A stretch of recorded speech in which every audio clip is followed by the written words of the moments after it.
Welcome to a new edition of the Neon Jazz interview series with jazz pianist and composer Cathlene Pineda. We caught up with her on June 17th, 2020 to talk about her latest 2020 CD, Rainbow Baby, during the new COVID-19 world. This is her third and most personal recording. It's an impressionistic rendering of 4 years of motherhood, pregnancy, loss, and ultimately love. It is a personal tale with a universal theme. Please get to know her and dig this interview. Well, thanks for taking a minute out today for Neon Jazz. I appreciate it. Oh, of course, anytime. So where are you located? How's everything going where you're at? I'm in Los Angeles, so it's a little crazy over here, but, we're fine. Everybody's healthy. Everyone's safe. So we just feel like, we're in Groundhog Day every day. So yeah, it's funny because that's kind of the way it is. That I'm starting to get a very warped perception of time when I look back at a month or 2 months ago. It seems like a lot longer ago. So yeah, it's quite wild. So, well, hey, where are you located? I'm technically in Lee Summit, Missouri, which is the home of Pat Metheny, but it's a suburb of Kansas City. I think it's good to talk about the music, and you have a new CD, Rainbow Baby. And my question is, this is a special time to release an album. We're in the middle of a pandemic, and people have more time, but you can't do anything live. I think it may just have a special place in history. Talk to me a little bit about your feelings on this. No, it's been so up and down. I mean, there's so much going on, and I've spent so long on this album and preparing it and getting ready to release it, and we did all this work for the gigs and then the pandemic happens, and it just changes everything. So it's still been exciting releasing it, and we've got some great reviews and really great feedback, but it's just a little odd. I was talking about this with one of the other bandmates the other day on the phone. It's just, now what? As a musician, it just kind of feels like, okay, the music is out there, but I'm so used to now, let's go perform it. Let's let it breathe and move and change and talk about it and talk to people about it. And that's not happening right now. So it's kind of just like this big pause button. Like, what do we do now? Well, and from a personal perspective, this is obviously, really like reaching into birth. It's very personal for you. So talk to me a little bit about, kind of the background of the story of this album. Yeah, exactly. Okay, so that's another facet of it too. So this is Rainbow Baby that's a term for a baby that's born after a miscarriage or a stillbirth, and it's basically the story of, the album is about my path of motherhood. I have 2 children now, and all the ups and downs, and but also about this period between my son and my second child, my daughter, and 2 miscarriages that I had, and then this difficulty getting pregnant, and how all of that was very shameful, and it was very quiet. Like, I couldn't talk about any of it, and it was a really difficult period of my life. And the more I found out about from other women about how common miscarriage was, or how this was just this unspoken taboo, and it felt like yet another thing that women endure that they have to endure silently, and they aren't allowed to talk about.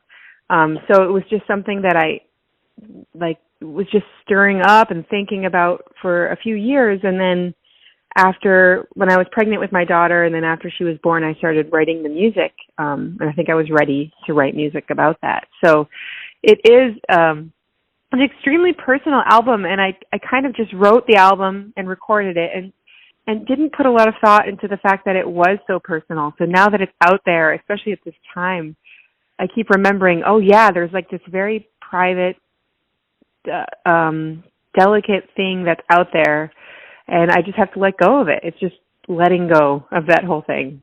So it's been interesting.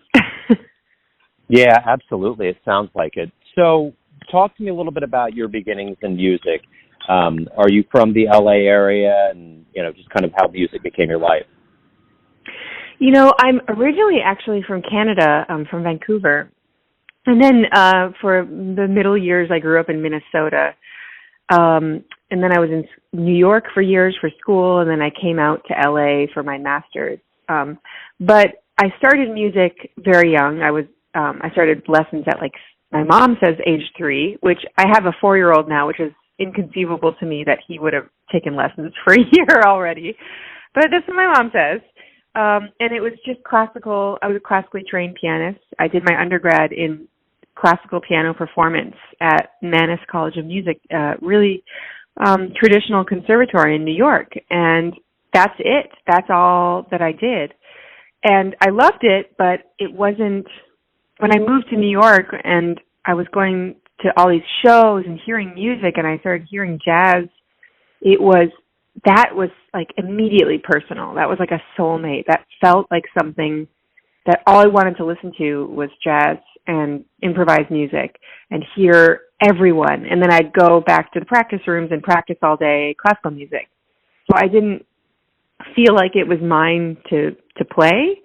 And then I think when I graduated from my undergraduate and I started asking myself, well, what do I want to do as a performer? And I wanted to be a jazz musician. So I kind of started all over again.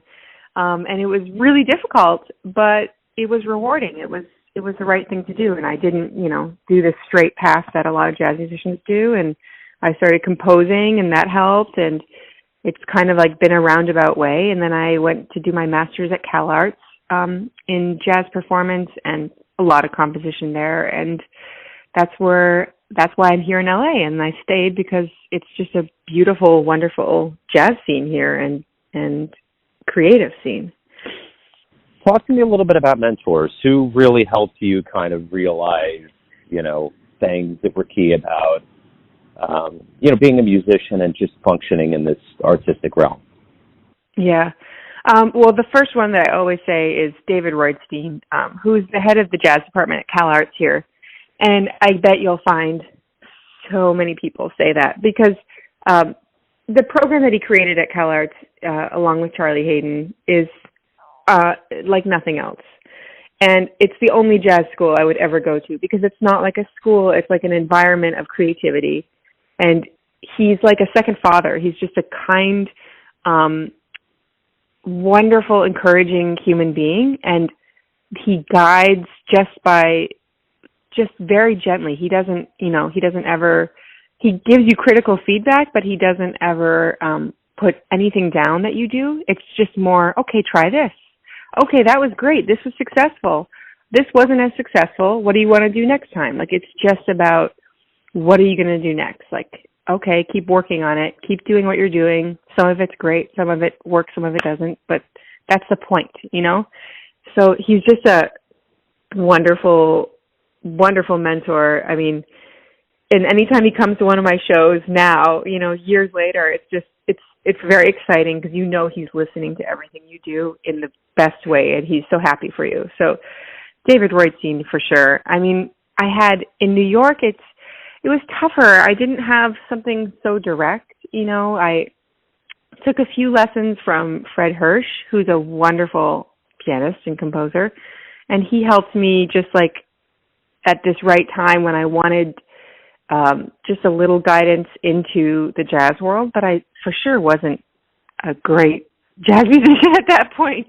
And I took some composition lessons from a pianist, David Lepedo, who was just really encouraging. And again, it's this like kind of quiet guidance. It's like without putting anything on you, just asking questions, and then you do the work yourself. And so it's someone to help you kind of go along that path.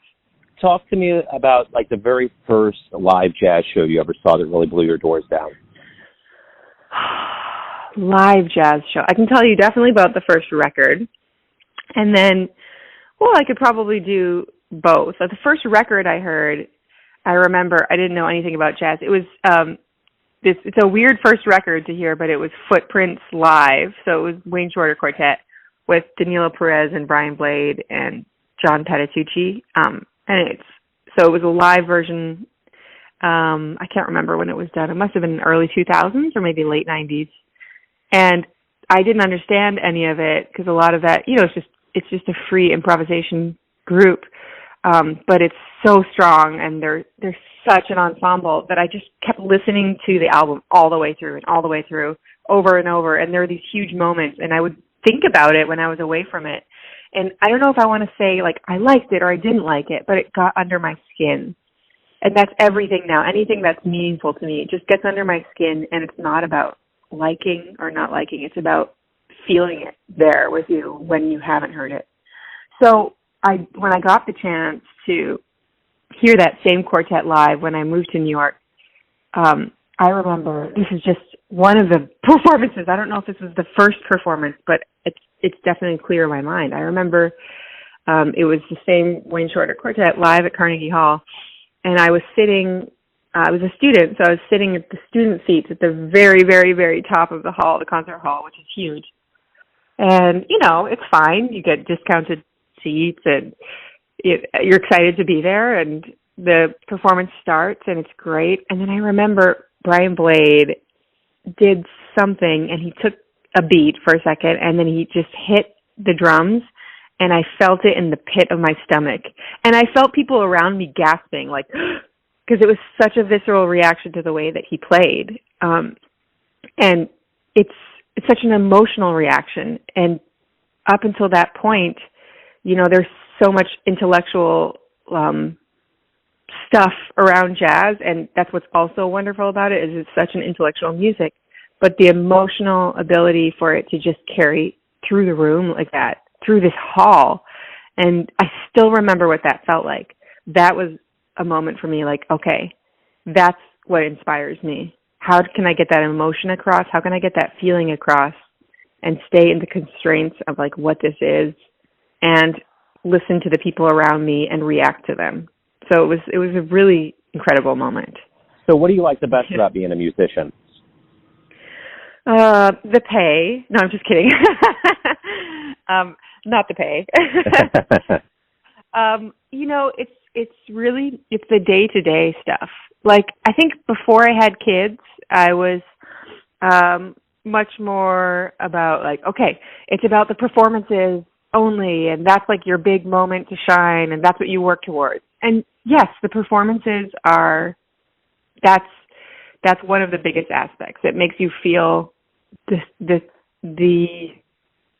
gives you this purpose about music, like about this unknown and this mystical thing that in a very like mundane world that we can have from time to time, and this like privileged world that we have, it's like this beautiful, mystical, powerful thing that can take you out of your own reality. And so, yes, that's a big part of it. But now that I have kids, and I love my kids and I love spending time with my kids, when I get time to play music, whether it's having a friend over to play or having a rehearsal or listening to music or sitting quietly and composing, all of those things now are just as enjoyable. You just find a way to make peace with them because you are creating music. I remember Art Landy, who I studied with a little bit and took some lessons and played with, who's such an original human being, said, a musician is someone who makes great music every day. So, and he was talking about someone who practices, you know, or someone who has a friend over to play, or someone who records, or someone who writes music. It's not just sitting on the bandstand and playing a gig for people. It's all those little things in your day. And it's true. I just feel that like it makes me feel like myself when I play music, and whatever that context is now, I've made peace with that, and it just feels good. You know, we're going to get to the point where COVID-19 is going to end and we'll get back to live music. And when we do, what do you hope both the musician and the audience realizes from this time away from music? What silver linings, revelations? I hope that they miss it and they appreciate how special it is. You know, here in Los Angeles, I mean everywhere, but here in Los Angeles, there's a really special music community, jazz community at the Blue Whale. Now it's Sam First that Dave Robert is running, and these really special venues to play music that kind of is without boundary, but also listened to and attended and followed. And there's nothing like that. I know there's a lot of live performances on Facebook and stuff now, like a lot of musicians are trying to make some money, or they're trying to just play music. And it's wonderful, but I hope people realize how unlike anything else it is to go and sit and to listen to music for an hour or for 2 hours and let your mind wander and just let it happen to you. And as a musician, there's nothing like that. Like having people to feed off of, having the feeling of do or die in this wonderful way. Like, it's just such an original human experience. And I hope that we just value that more. It's not even that people need to go all the time to concerts, but that when they do go, it is that very special spiritual experience. Everyone has a perception or a version of you, your family, your friends, your fans, that you're living your life. Who do you think you are? Oh boy.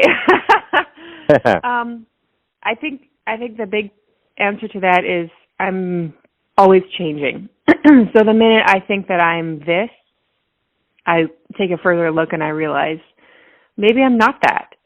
I think I really do, though, think that I'm a musician these past few years. I think the test to that was when I did have kids, and this is something I've been thinking about so much, because nothing takes you away from something you care about more than your kids, because you care about them more than anything. And so then you start asking yourself, well, what am I outside of a mother now? And as slowly as the years come back and as my kids get older, they're 1.5 and 4 now, and as kind of this, like, you have more interests, not just sleeping and taking care of tiny people, you find out who you are. And yes, I'm a mother, and I very much am a musician in whatever context that is. That's what fulfills me. That's what makes me happy. So that's what I try to do. I'm definitely not a multitasker. I can't do all the things, and I'm not good at powering through, 8 jobs and 8 gigs a week and all the things. But I'm good at taking things one at a time and kind of what I was talking about before with performances, appreciating them, holding on to them, and, dealing with it as is. So today I'm a mom and a musician. Right on. That's a great answer. It's a great way to wrap everything up. Hey, thank you for taking some time out today during this, David Lynch movie we're all living through. I appreciate it. Oh, thank you so much for having me. It's great. I love talking about myself. Yes, that's why we do this, for sure. Thanks for listening and tuning in to another Neon Jazz interview, where we give you a bit of insight into the finest players in New York, Kansas City, and spots all over the world, giving fans all that jazz. And thanks to Catherine for her time, music, and story. If you want to hear more interviews, go to Famous Interviews with Joe Domino in the iTunes Store. Visit neonjazz at youtube.com. And for everything Neon Jazz all the time, go to the neonjazz.blogspot.com. Until next time, enjoy the jazz, my friends.